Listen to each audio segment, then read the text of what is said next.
All right, you have exposure to the market, which, historically speaking, if you put money in and you don't touch it over 30 years, you should be okay.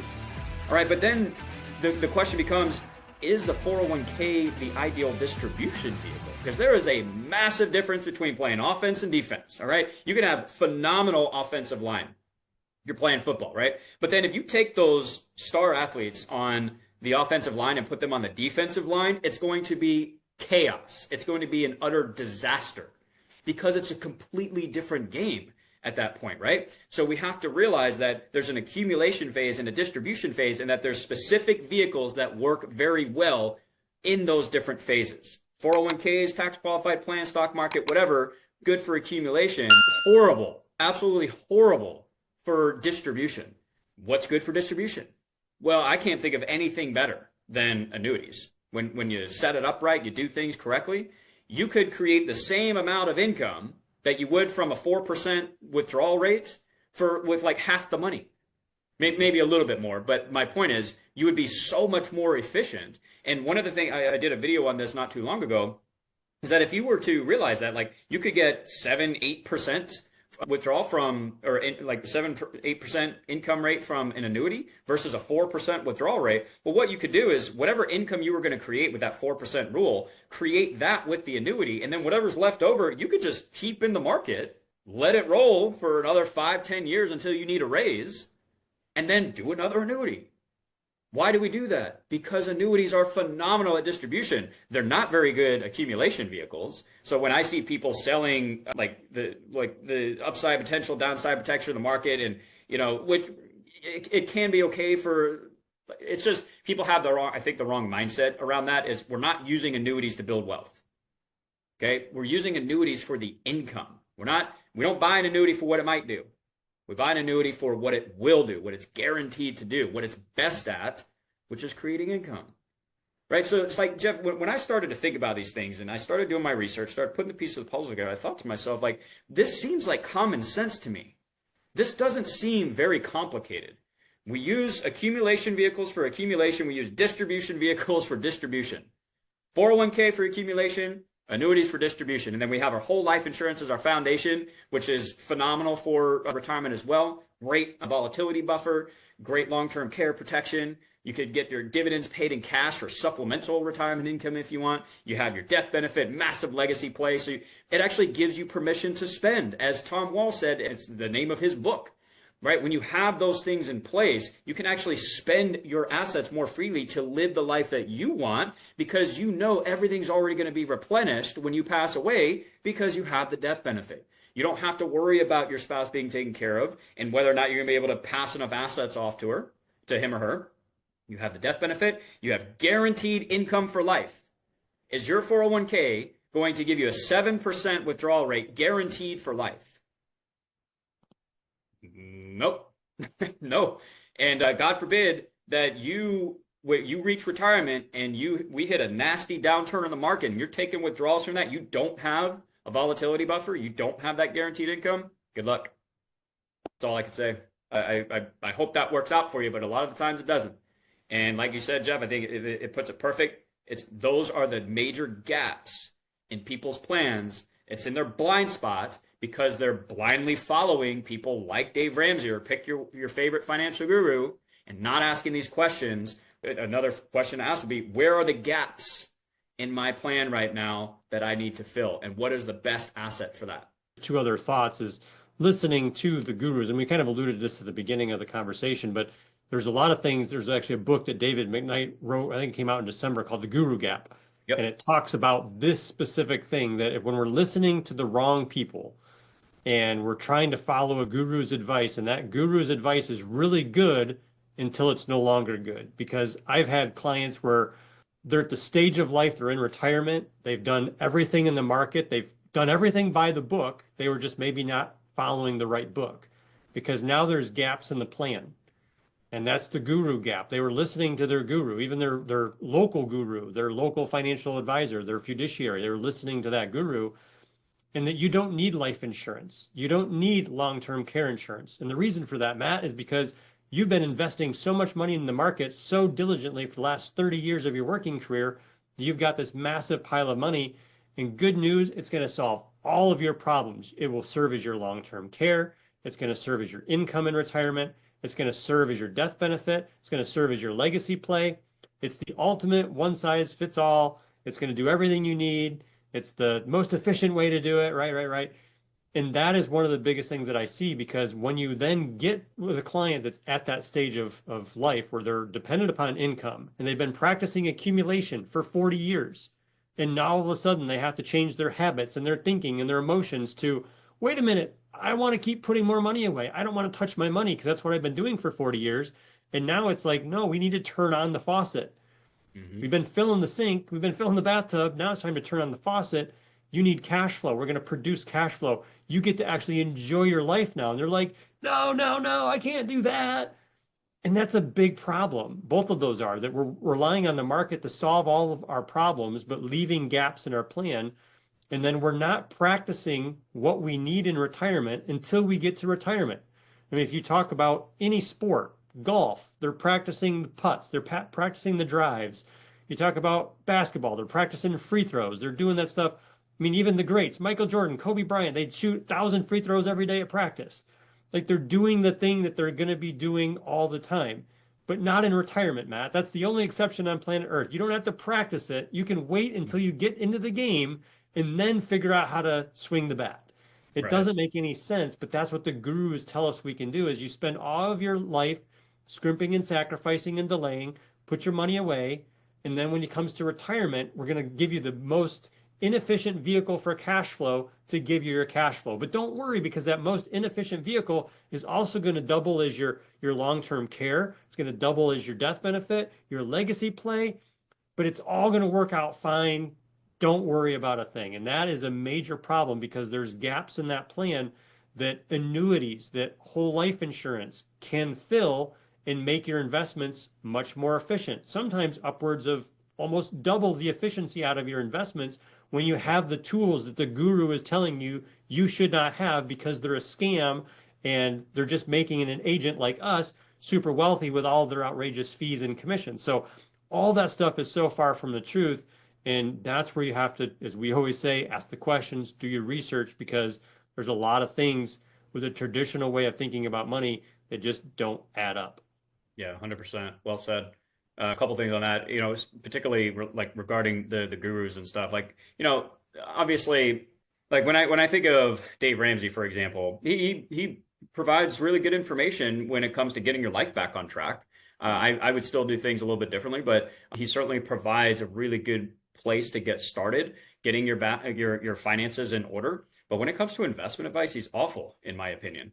And some of the things he says is just egregious. I don't even know how some of it's legal. There's 12% every year on mutual funds, so you can withdraw 8% from your portfolio. You ask any financial advisor that, like, hey, I heard that I'm going to make 12% and I could take out 8. They're going to look at you like you're freaking crazy, right? That's just not based on reality. But it comes back to asking questions. See, there's nothing wrong. Like, we need, I don't like really calling them gurus, like mentors and people that we learn from that know more than us, right? We need to learn, but we need to do that from a position of curiosity, not following this specific person just because they're popular, right? And assuming that everything that they say is correct or in your best interest, because oftentimes it's not. We say this all the time, Jeff, on our channels. Don't even take what we're saying at face value. We're just presenting ideas and what's working for us, different ways of thinking about things, so that you will go out, ask these questions, do your own research, and figure out what's best for you, right? We shouldn't be following any one particular mentor, guru, or whatever. We take different pieces, right? And from each one of them, we start to put the puzzle together for our own personal finance. I'm going to take something from Dave Ramsey over here. I'm going to take something from Matt and Jeff over here. I'm going to take some from these, all these different places and mentors. And that's when you really start to come up with a plan that works for you. That's why, like what I do in my life right now with my finances, it's perfect for me. But I took so many different things from so many people and customized and created my own plan, as opposed to just following one person and doing everything that they say. And like Dave Ramsey is a perfect example of this because he hates whole life insurance. I don't know his stance on annuities. I'm pretty sure he's opposed to annuities. Is that correct, Jeff? I'm I'm pretty pretty sure, sure he's yeah. I think opposed it's to the that same too. story, all the fees and all that. Well, right. That and which is not true. If you're talking about variable annuities, then that's where the fees are. But a lot of annuities don't have, some of them have no fees at all, right?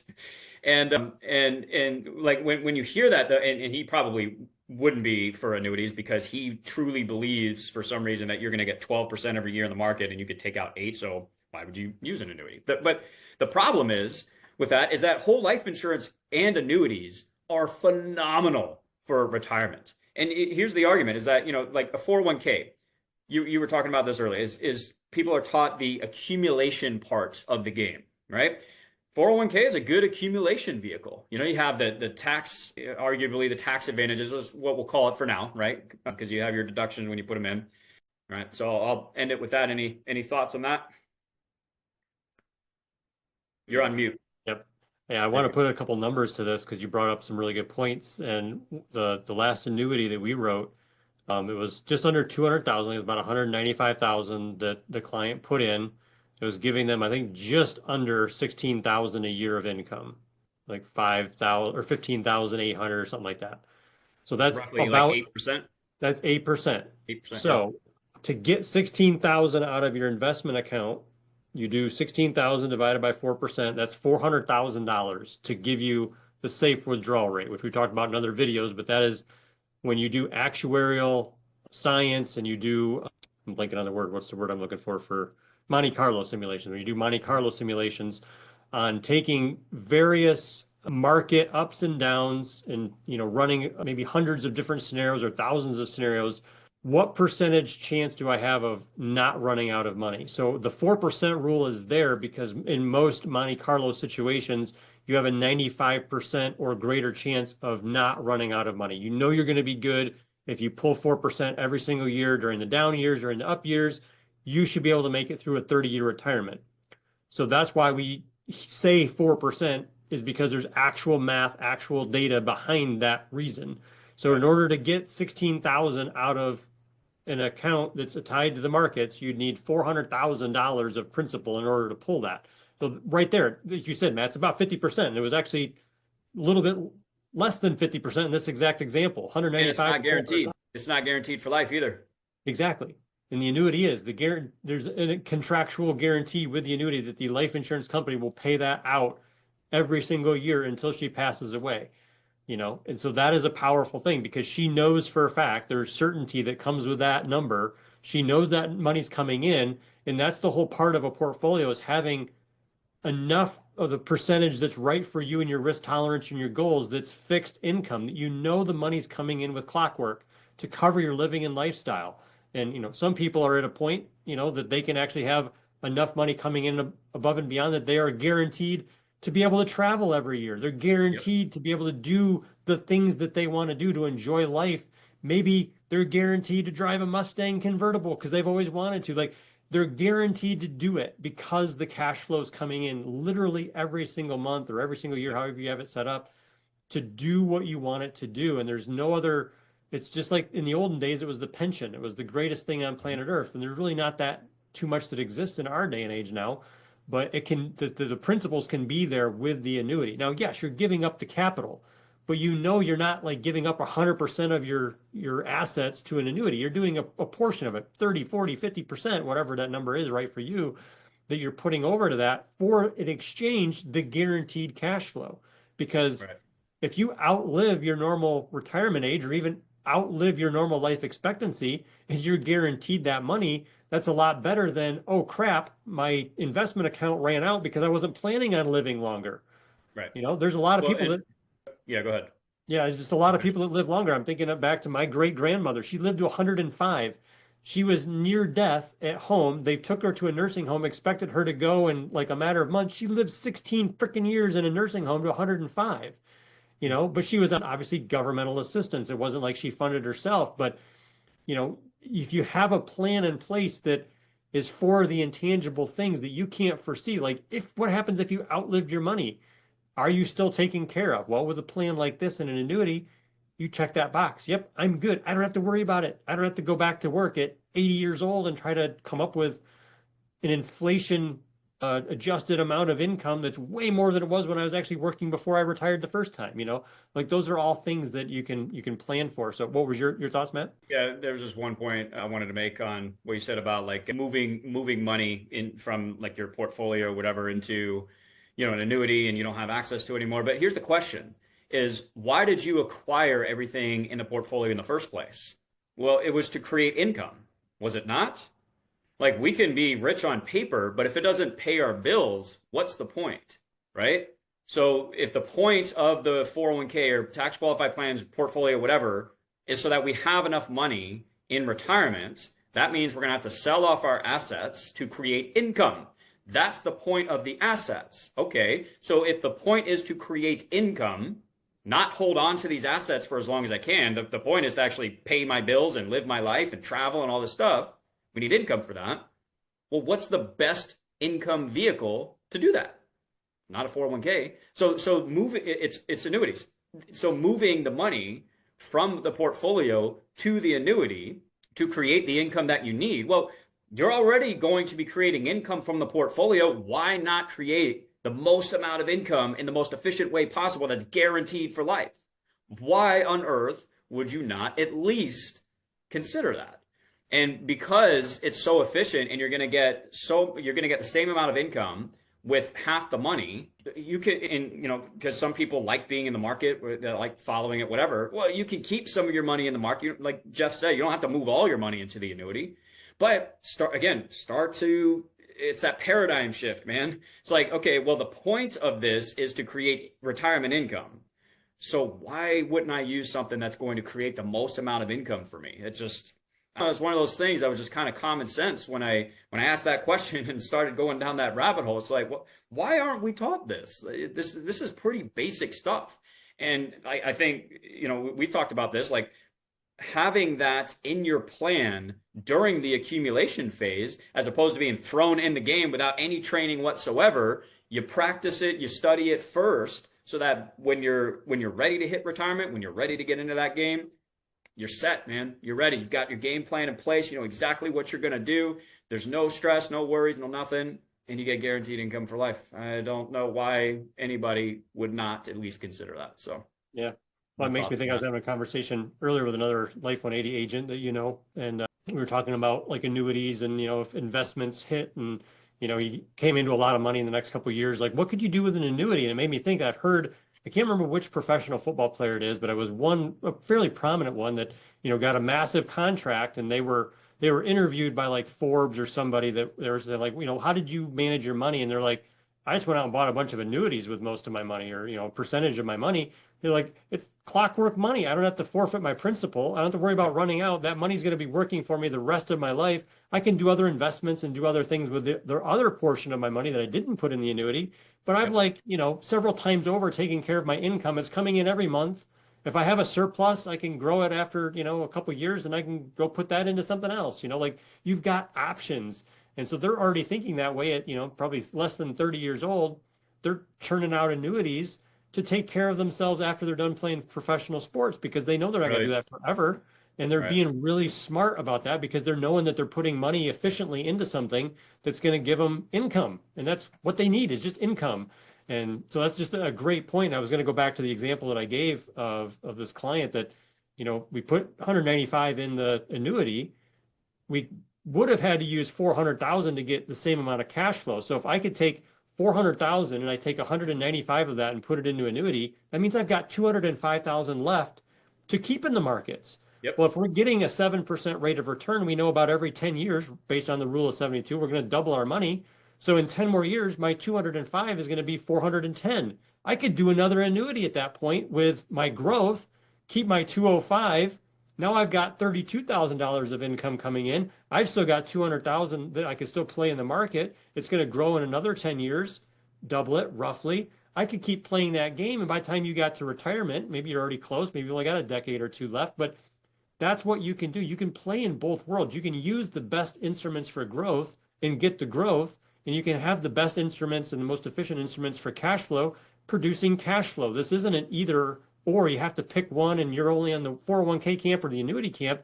It's how do you want to best leverage your money towards your goals? And there's a million combinations of what we're talking about. It could be gold, it could be Bitcoin, it could be, real estate, it could be buying businesses, it could be ATM machines. Like there's all kinds of things you can do to put your money to work that are exciting to you and they're in alignment with what you want to do. Do those things and then take care of the guaranteed part with the annuity. So you're good. And then you can go play with the rest. I know Matt Love calls it a play check, or Tom Hegnick calls it a play check.